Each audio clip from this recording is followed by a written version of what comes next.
Dear Grand Coalition over there, the pillars of the European economy are shaking. Talking about the ban of Eastern energy imports, the majority here are not willing to talk about one thing, the fact that for a great number of countries, all the alternatives are more expensive.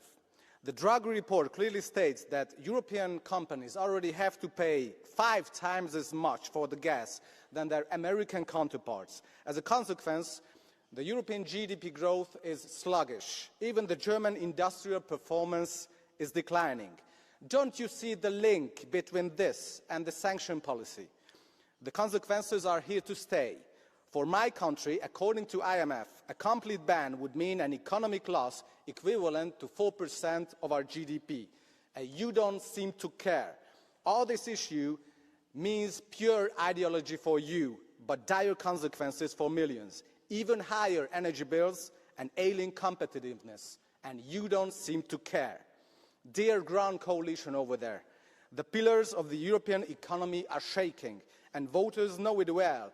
Who are to blame for this? Their response will reach you. Thank you.